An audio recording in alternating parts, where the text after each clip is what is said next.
Hit it, girls. Hi, it's Jay from Iridescent Tarot, And I'm Erin, the Witch of Saturn. and we are here with our second Two of Moms Tarot recording, and we are going to be talking about our hashtag Deck Connectors Club. So this week we worked exclusively with the Yellow House Tarot. This is by Heidi Dawn Nickerson. And just a refresher on the structure. So we did 5 days with the deck. The first day was a deck interview. The second day we worked with the book Library of Questions by Lena Pavlova. The third day and the fourth day, we paired oracles with the deck. And the fifth day, we brought in the book 365 down. Yes. So let's get into day one. Jay, I'm so excited to hear about your experience working with the deck. What was your interview like? Yeah, so I used to do a interview spread for every single deck that I brought into my collection, specifically the spread that I brought to Deck Connectors, and I haven't done it in the longest time. There's so many things that like 10 years ago, 8 years ago, 6 years ago that I used to do that I like just have fallen out of practice with. And this was one thing that I was really excited that you like inspired me to bring back because I just haven't done it in so long. So just as a rehashing, we've got the deck's strength, the deck's weakness, the what the deck thinks of itself, what the deck thinks of me, and then how we're going to work together. So for this spread, on the strength side, I got the three of wands, and so I took that as like we're packing our bags, we're moving forward, we're doing the thing. Like it was very auspicious sign to me that three of wands was like, okay, we're gonna make some stuff happen. We're gonna progress moving forward, and I'm taking you with me. Oh, I love that. In that position, I got 7 of coins, and I took this as like a timing thing, like the Mm-hmm. right divine timing for me to be, working with that this deck will show up for me at the time it's meant to. Yeah, yeah. I definitely feel like the timing part is spot on with this deck with us. Yes, for sure. Like, what was your read overall about the interview? So honestly, I felt like it was a good mix of like, we're going to be doing things, we're going to be moving forward, but it's not all roses and butterflies. Like, this deck gave me the feeling it's like a Southern mama that is inviting me down to the porch for some sweet tea. And then she hits me with oh, bless your heart. And like, we're going to get some tough love going. Yeah, I can totally see that. And I felt like that not only with the interview spread, but with every subsequent spread. It was like, okay, like I'm gonna help you, but also like you got to do your own stuff here. Do you feel like it's like a tough love deck for you? Um, it rides the line. Like some of my decks can be tougher love. This one is like hand holdy, but like you're like I'll hold your hand, but you're gonna do it. Okay. And so it's definitely not mean, but it's not gonna shy away from like some of the more difficult cards. Like it threw me. We got the tower this week. We got ten of swords. We got like some Uh, hard cards. Yeah. okay. So Interesting. Now, what did you think about the deck's weakness? Because this was an interesting experience for me. okay. So for the weakness, I got the Knight of Swords. And one of the things that I really liked for this card, I read the guidebook and it was talking about exploring possibilities. Sketches happen in light, quick strokes. When you're about to get your idea out there on paper, you're like making it one movement at a time and you erase and you self-correct along the way. And I thought that was a really like interesting interpretation of Knight of Swords, and it's super well defined in the actual image. And so for weakness, what I took that as it's like we're gonna slowly find the way. Like I'm not gonna give it to you all in one big gulp. You're gonna like take a couple of steps forward and then we're gonna erase and take a step back and then just like slowly inching forward in that way. So that's cool. I like that. I like that maybe it's like a different pacing Yes. is the weakness. for you with the deck? Yeah. Because as we were talking about before we got on screen, like we were saying, like I like to go full force. And so maybe this deck is like, well, my weakness is that you're not going to be able to do that. You're going to have to like take it back, take it down a notch and like slowly incrementally go forward. And to me personally, that might be a weakness, but for the deck, like that's the way it works. Work. And that's interesting in contrast with Three of Wands, right? Because it's like pack your bags and let's go, but like also make sure you have everything. Like you're not rushing Yes. the door, Yeah. We're going to go, we're going to do it, but we're going to but like, there's going to be some yeah, preparation. deliberate. Yes. Yeah. So my weakness card was Nine of Coins. Ooh, okay. Yeah, really interesting. And it's this like beautiful picture of this finished cake with all these intricate, delicate macaroons, like fully finished, right? Beautiful work of art here. And I was like, oh, I don't really get that. Like it didn't uh I didn't get an immediate like understanding of what that meant as a deck weakness. And Yes. some of my notes from day one about it were just like, oh, well, maybe it's like perfectionism, right? With Okay. Nine of Coins, like maybe that has, I wrote that word with like a question mark. I wasn't really sure what to make of it because in the guidebook, the kind of keywords are celebration and accomplishment. And I'm like, okay, well, how's that a weakness, right? But Yes.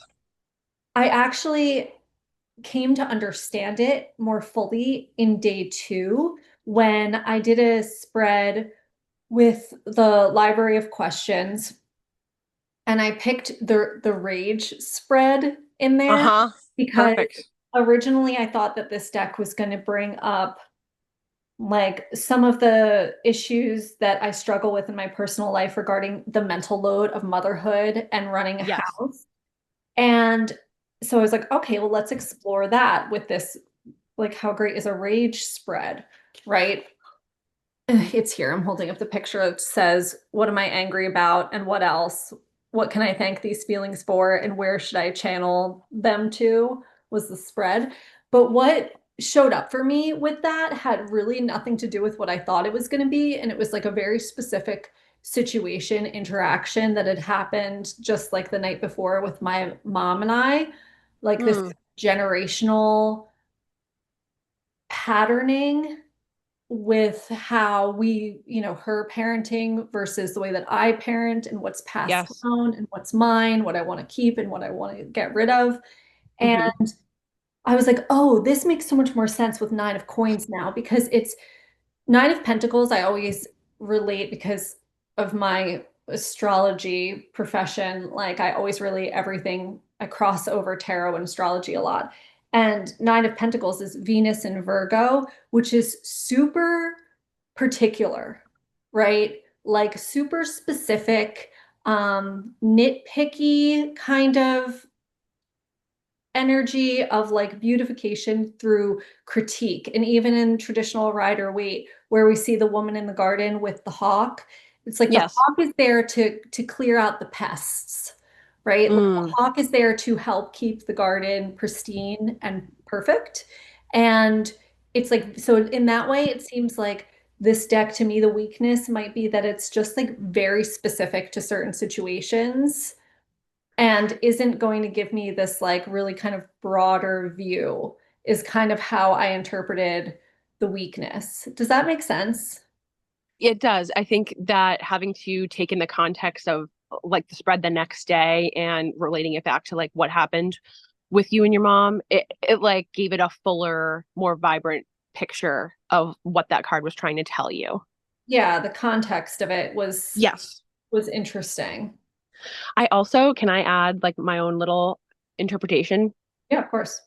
So knowing that you went into this deck with like your feminine rage, thinking that that is like gonna, this is what this deck is gonna do for me, I would interpret the Nine of Pentacles in the way. There was one other tarot tuber who described Nine of Pentacles in this way, and I wish that I could remember her name. But basically, she said a lot of people think of Nine of Pentacles as like a positive card, like, oh, you're like enjoying the spoils of your labor, you're out in the garden, like whatever. But Mhm. every time that card pops up for her, it incites some of that like quiet feminine rage. And so as soon as you told me Nine of Coins, I was like, oh my God, she's talking about the same feeling that that other tarot tuber has, in that she doesn't get excited or happy when she sees Nine of Pentacles. If I can try to dig that up for you, I will find it and send it to you. Okay. Yeah, I just wonder how that's like a weakness. Maybe because it's, again, I just feel like it's very specific. Like maybe that's the weakness of this deck is that I use it for something very specific and not for like my day-to-day go-to. That, or you went into it thinking it's going to be feminine quiet rage deck, and that card saying it's the weakness, it's not going to be that for you. It's going to be something else. Something else. There you go. And that was true. That ended up being true. So then how was the rest of days like 2, 3, and 4 for you, working with the deck, with the library of questions and pairing it with some oracles? Okay. So for day two, I chose in the library of questions the creativity spread. So I was kind of thinking about this spread in relation to like us starting these channels together, like both of us getting into tarotube, and so I was thinking about creativity in that vein. And some of the cards that came up for me were, what am I creating? Was justice. How am I creating it? Was with the Queen of Cups. So kind of like creating it with heartfelt love and emotion, presence and mindfulness. Why am I creating it? Ten of Cups. That's beautiful. Yeah, like it's emotionally fulfilling. Her guidebook talks about dreams coming true. It's like something that I always wanted to do. With what or whom should I co-create it? I got the Nine of Wands, which she identifies as boundaries, which I thought was so cool. Like I've never thought of Nine of Wands that way, and I really, really like some of her alternative interpretations of these cards, like hit Oh yeah, really, really well. I've heard that one before. And then my favorite card out of the spread was position number 5, which is where did the ideas from this work come from?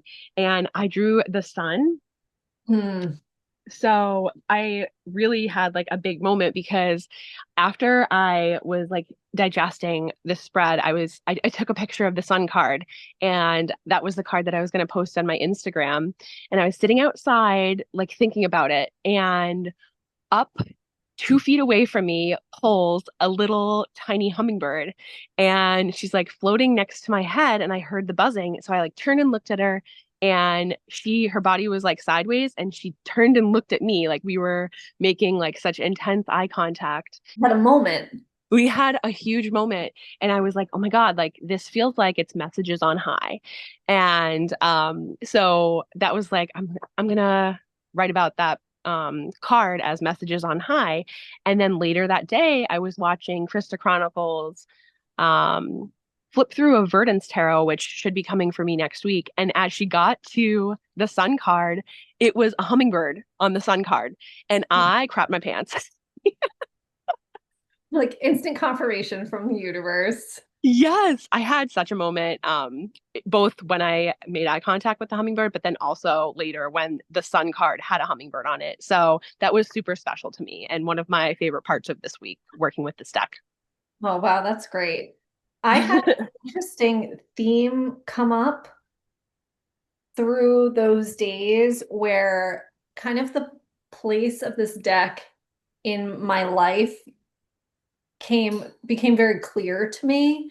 And it started with that rage spread where I Yeah. was expecting that. Again, I had some expectations. Maybe that's the weak. Maybe you're right that that is the weakness, is this like expectations situation. But I kind of thought it was going to get into those topics that we just talked about with the mental load and like the dishes in the sink type of stuff.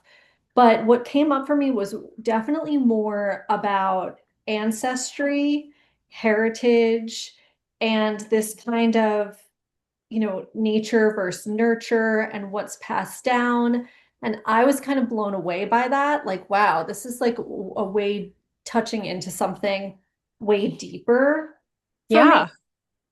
And then that went even further on the next day when I paired this with Majesty Yeah. Oracle. And you could see that picture on my Instagram. And that was like very powerful. And I kept looking at it though and feeling like it wasn't done. Like I did a blind pull of the Oracle cards and then a blind pull Mm. House Tarot. And in looking at that, I was like, I just felt like it wasn't done. And I grabbed Heart Align Yes. affirmations and I've just used these as like a little affirmation a day type of Yep. situation. And I loved it as a clarifier for the whole spread. And I feel like it hit really heavy in that way. Yeah, I think when you mentioned that you had pulled your spread and then afterwards you were like, this just didn't feel like it was complete, it almost gave me permission to do the same. And I kind of like followed your lead there and I did a spread with Roots and Wings and Yellow House, and then I followed it up with Heart Align. And I think that you were spot on about using this to clarify at the end. Yeah, I really like it like that. Like I'm like, oh, this was a cool discovery. I'm into this. Yes. But one of the cards that showed up a couple times for me was that kind of really gave me this ancestry feel was 10 of coins, where this card jumped out at me even in my flip through because there is that like intentional, unintentional typo on it where it says Mm-hmm. recipe book instead of recipe. But it's just this version of 10 of Pentacles with these grandma's recipes that are the things that are passed down that we keep creating, right? Like the recipe from your grandmother that you keep Yes. making and she stays alive that way. Just really spoke to me about these generational patterns, right? And like it was that this like this this this deck is still has that feminine rage for me, but it was almost like from like generation Oh, for me, wow. right? Like that's the way it came out. It wasn't about this like day-to-day living, the things that frustrate you. It was about this like, oh no, this is like this like what does it mean to be oppressed as a woman type of rage, right? Oh, wow. And I just then was like, I feel like this is my ancestry deck. Like I feel like Mm. even just the vibe of this deck, where when I heard Heidi Dawn Nickerson talk about how when she was young, she never wanted to leave her grandmother's house, and how much her home and her vibe and her whole aesthetic is very like antique, vintage, kind of homemaker type look to even her aesthetic, that to me was like, oh my gosh, this makes so much sense that this would tie into, like what have I, who am I because of who my grandparents were and their grandparents, and how do these patterns that were passed down from my mother's mother to her to me to my children like show up in my life, and are they serving me and what's there to learn from this, was like a very big theme for this deck. And you pulled Ten of Pentacles, or are you just reflecting on how you feel about Ten of I pulled Pentacles? 10 of Pentacles twice. Oh, yeah. That's it, baby. That's it. Yeah. I For pulled it sure. as in the rage spread in the first position as what am I angry about? Wow. And then the second position was and what else? And I pulled the world and I literally cracked up because yes, aren't we all very When turned you sent me on? that picture, I laughed out loud. I laughed out loud. It was like, yes, I know everyone's very mad about the world. Oh my gosh. But then I also pulled it again in the position the next day under reflect, like what does standing still reveal, was the prompt from Prairie Majesty, and it was 10 of Pentacles. And for me it was like this legacy and heritage and ancestry Mm. and dropping into the stillness to connect with the knowing that comes from the support, because we've had conversations about like calling in the support of my ancestors and how that's a Yeah. bigger part of my practice now. And so working with this deck really reaffirmed to me that that is something that I want to put more energy into actively doing in my day to day. And I just think it's my ancestors deck now. Yeah, I think now you have the perfect deck to focus on that with. Like you've identified what role this deck is going to play in your collection, and it's going to be so great for that. And then I leaned in really heavily to that. And this is one of the reasons that I love the Library of Questions. I went back to this actually for day 4 because I was like, all right, if this is my ancestry deck, like what can is there a spread for connecting with your ancestors? I'm like, there surely must be one in this book, you Mm-hmm. know? And there is. It was on page 60 and it's called The Ghost. And It's a big one. It's long. it's a big one, but it's like it's a big one because the Yeah. first thing that you do is address the person. And I just addressed my ancestors in general, but you Yeah. pull a single card to see if they want to talk to you right now. And And then what'd you you get? and then you decide from there if you're going to keep going or if you stop. And I got 6 of Wands. So I took that as a yes, Heck yeah. right? And then I went through and it was like, how do you feel? And I pulled the Devil. And that to Oh, me is like the breaking of ancestral patterns, breaking those definitely. chains, right? And I was like, oh, okay, this is like very powerful. And then it was, what can I do for you? And it was the next prompt. And I pulled Page of Swords. It's a blank notebook. And to me, that was like just be a blank page for this Mm, communication. So I yeah. was like, oh, wow. Like it really kind of hit pretty heavy for me. And like, what do you have to tell me was 7 of Swords, which is in her deck is the junk drawer, Mm. which was Like there's a bunch of junk that was handed down to you. yeah, yes. Like what's in your junk drawer that you're still just have shoved Yes. in there that needs to get cleared out, right? Yes. I mean, come on. Yep. It was pretty intense. I was like, okay, we're really, yeah, to clear out and face something. Like, what have you been hiding, right? Or hiding from? So I thought it was like, I had a very powerful experience working with this deck in that way.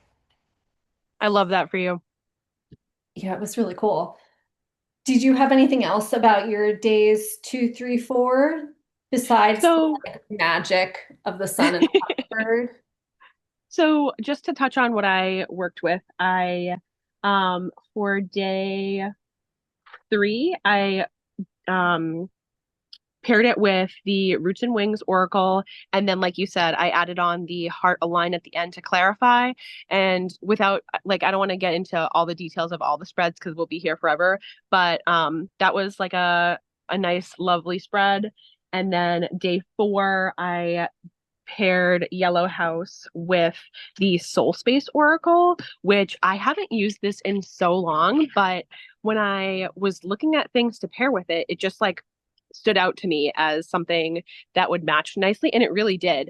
I liked Yeah. the single keywords, and I thought that it added a lot of dimension to Yellow House. Yeah, I looked at it. I pulled up because I have like a smaller version of that. And I pulled I just like was laying the cards out next to each other. And I thought that they worked really well together too. Yeah.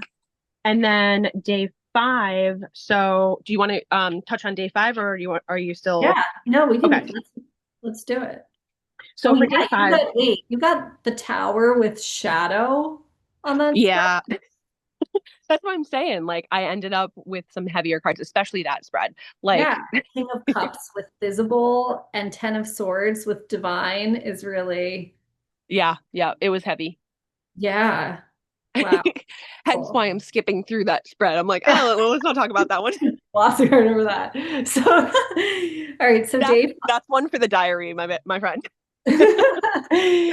So, day 5. Yes. Okay. So day Down. 5, I ended up pairing. So this was our Tao reading, and Yeah. I still ended up pairing it with Spirit Kitten. So let me just replicate what I had going on here. I had the Lovers, Knight of Coins, and 8 of Wands, and I had pulled Spirit Kittens. Let's see, nature, portal, and mystic. And the reading that I had in Tao. So this is how this worked for me. I was on page 41, so I'm going through day by day, and this is the page that I happen to be on today. The title is Resolution, and it talks about the narrow ribbon of where land meets ocean, and it compared that to the mind and encouraged you to continually wash the mind of lingering impressions. And so after I read that meditation, I thought about where I wanted my spread to go, and I took my spirit kittens and I read through, like, not all of them, but a bunch of them, until I found cards that had questions that I thought in some way connected to this Tao meditation. And then Okay, once so I wait, so pulled, you intentionally chose those questions. yes, so these You're three like a here weren't blindfold. You random. went through and weren't random. You picked them to go with the meditation excerpt. Exactly. Yep. So I intentionally selected three spirit kittens based on, you're not ever going to have exact perfect questions that relate back to the reading, but something that has a thread that you can kind of tug on. Yeah. So, question one, spread position one for nature spirits was, what do the nature spirits want to share with me right now? And I got the lovers. And then portal was, what helps me enter a flow state? And I got Knight of Coins. And then mystic is, what helps me cultivate a feeling of oneness with all that is? And I pulled Eight of Wands. Now, the what do they want to share with me right now? How I interpreted that is, so this is one part of the guidebook that I was like a little bit iffy about. For the lovers, she talks about connection and romance. And I know that when you were doing your flip through, you had said, "Oh, the lover's like a bed with a tray in it that's on the nose." And I agree, like it's on the nose, but I've always kind of waxed and waned back and forth with how I feel about the lovers. Like there's a lot of people out there that are like hardcore, the lover's just choice, and you kind of have to stick to that like definition and meaning of it. But I also like to sometimes play with the idea that it's about like romantic connections too. And like most of the time reserve two of cups for that, but like sometimes lovers can can be that. And so Can I interject and give you, because I feel yeah, like lovers is very complicated.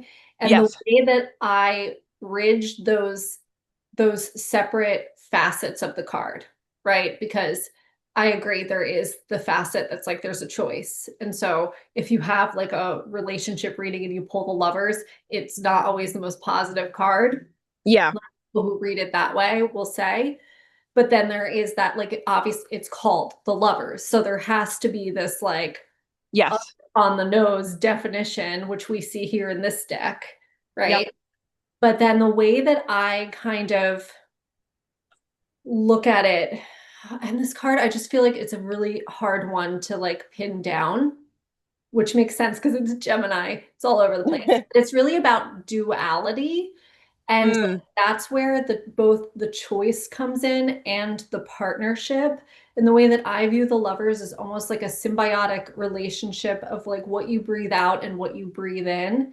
And this like the duality of expansion and contraction, the duality of choice between one thing and another, the duality of relationships and coming together and then moving apart. And like I almost view it like that, like this it could even be with yourself. Like, what is this relationship yes. giving and receiving? And so in that way, I think it kind of ties it all together on this like more macro level.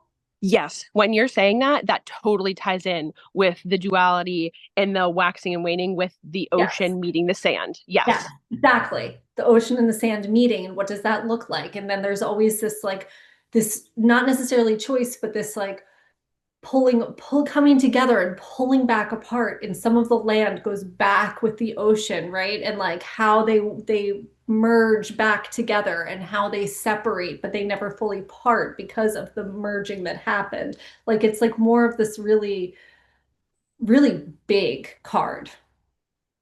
Yes. Yes. And that's why it's a major, right? Like Yeah, that's why we're talking about that as the lovers and not the two of cups. exactly. For the Knight of Coins, what helps me enter a flow state? I thought this was kind of funny because it has like this all-purpose flour, these chocolate chips, and everything's very fancy. Like this is the kind of All flour that that you get saffron, at like a specialty food store that you're like, oh, I'm gonna make these like really super hand special. ground. Yeah. Yeah. And so her write up on Night of Coins is about quality and value. The best foods are made with the finest ingredients. And the reason I thought that was funny is because what helps me enter a flow state, I, as you know, love anything that's indie, whether it's the decks, it's the nail polish, it's So the perfume. you're bougie. A little bougie when it comes to like that kind of stuff. My hobbies, yes. With other things in life, no. Like you're never gonna catch me in high fashion. Like Yeah, same. I'm all about comfort over, yeah. Yeah. So very specific things that I'm bougie about. This is one of them. So, anyways, the flow state of me interacting with my hobbies in that way. I just thought that was kind of funny because I do feel like I'm in flow state when I'm playing with my decks, when I'm shuffling with high quality cardstock. Um, and then when I pulled what helps me cultivate a feeling of oneness with all that is, and I pulled Eight of Wands, which Heidi very interestingly made the Eight of Wands flow state. Yeah. Wow. So So I it was I had like, pulled flow state and then I pulled Eight of Wands flow state. yeah, So yeah, I just like how this reading kind of flowed in the way that it talked about with the ocean and the sand. totally. I love Yeah. that. That's really great.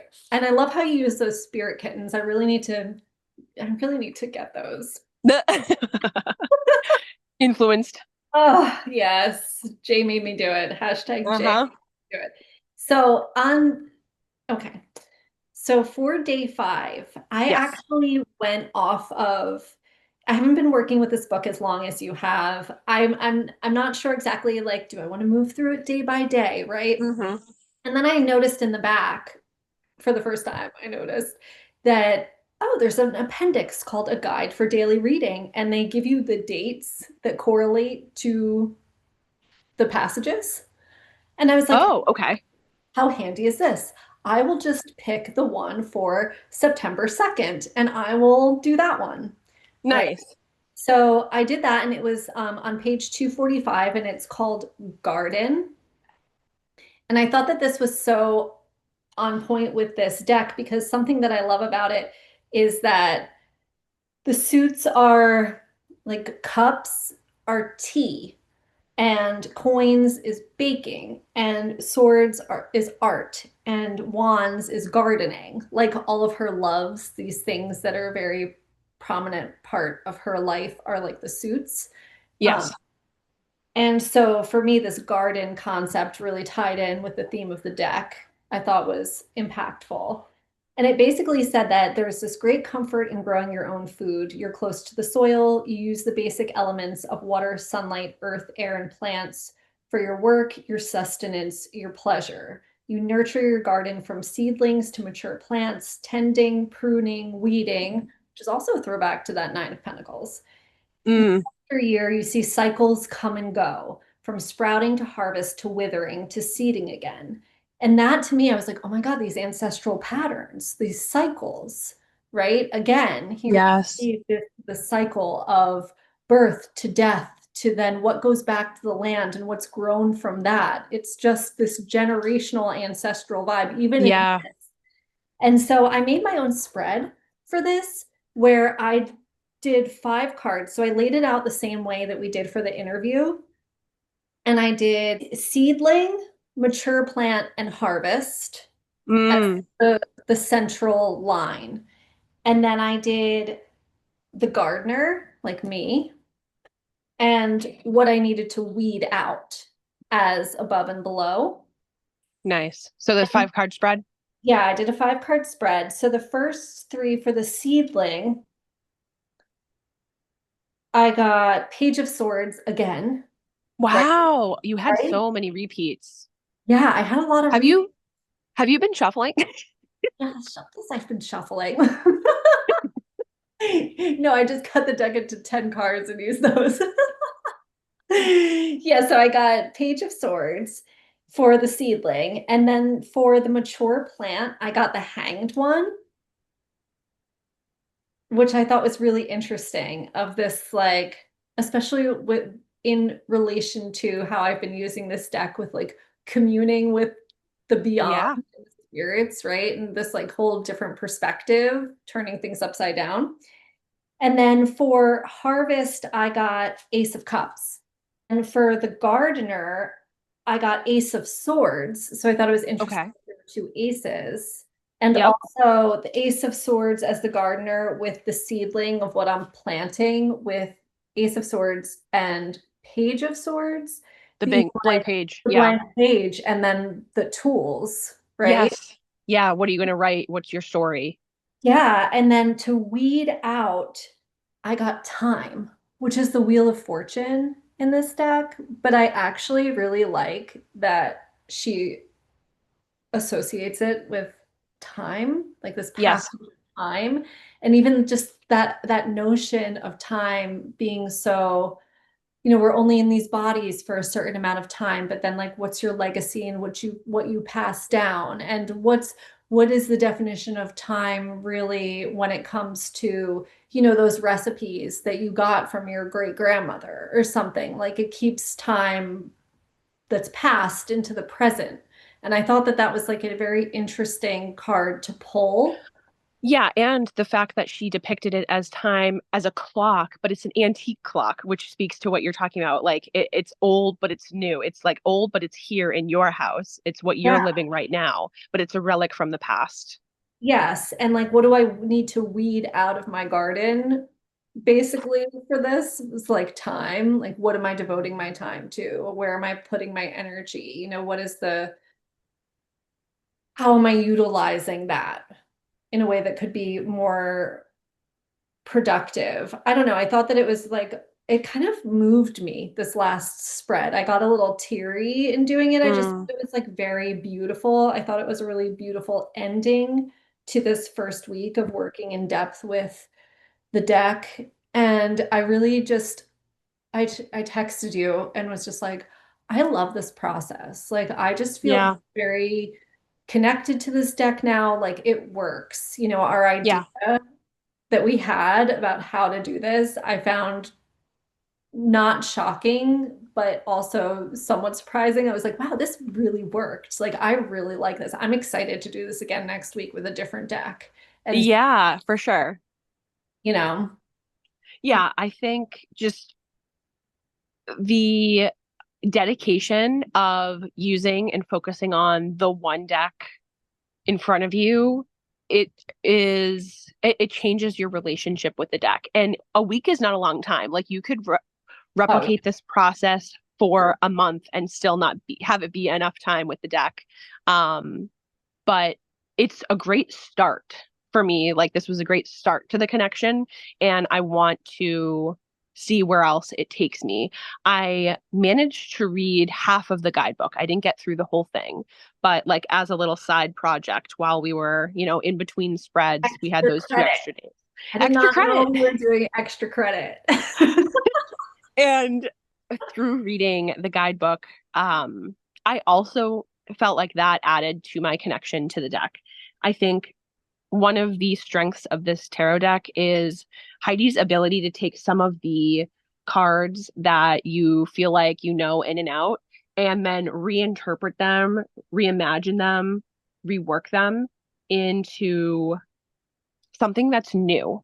And she does it many different times throughout the deck. Time is one of them, right? Because that's not a standard interpretation of the Wheel of Fortune, but it worked for you for that spread and it was meaningful.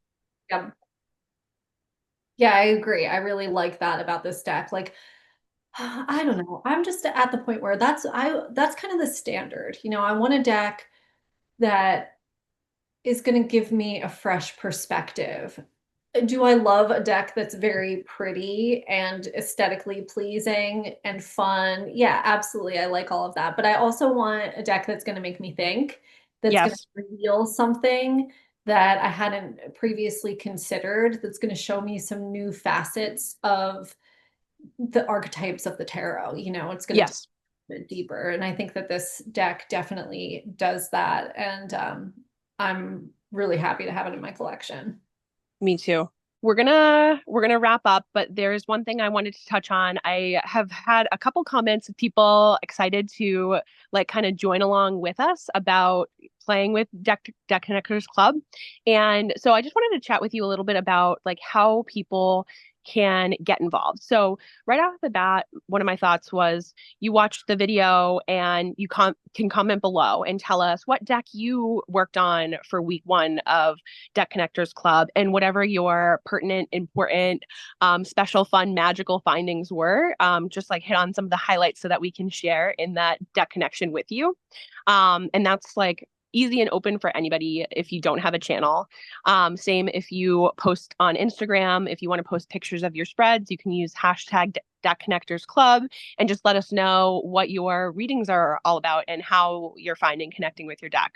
If you have a channel and you want to make a similar video where you talk about your findings of the week, you can structure it similar to how we just did, except, if you're on your own talking about it, like you can use our hashtag. But any way that you feel can get you involved and participate with this, like we're so happy that people are enjoying watching this and also like wanting to participate. Like that's so exciting.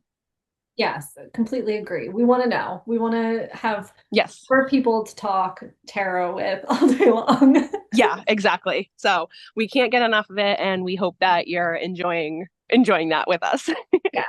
And then, so next week, we're going to start fresh with a new deck, and that's going to be Oak, Ash, and Thorn. Oh boy. You excited? I'm nervous. Why are you nervous? So I feel like, as I mentioned before, this deck is a little bit on the chopping block for me. And so I feel like this is a make or break week for me. Okay. And honestly, after watching the flip throughs of Verdance Tarot, I kind of feel like that deck is going to fill the same space for me that Oak, Ash, and Thorn does. And I have a feeling it's going to edge it out. And so I'm glad we're working with Oak, Ash, and Thorn this week because I'm going to then work with Verdance and see who's gonna survive. Okay. It's a death match. Yeah, I mean, I'm not promising that I'm going to get rid of either one, but like that's just the feeling that I have is that I don't know, I feel something brewing. Okay. Well, to be continued. So Tune in next week to find out. to find out. All And if right. you want a little bit of Deck Connectors content in between our video postings, just check out our Instagram. We've been posting pictures of our different days of the week of what we're doing and our spreads there. So you can check in with us. And you're at Iridescent Tarot, and Yes. I'm at the Witch of Saturn. Yes. And yeah, so you can always reach out to us there as well. And if you're interested in working with me further, you can always look at my website, which is erinlento.com. And thank you guys so much for joining us. All right. We'll talk to you later. Signing out.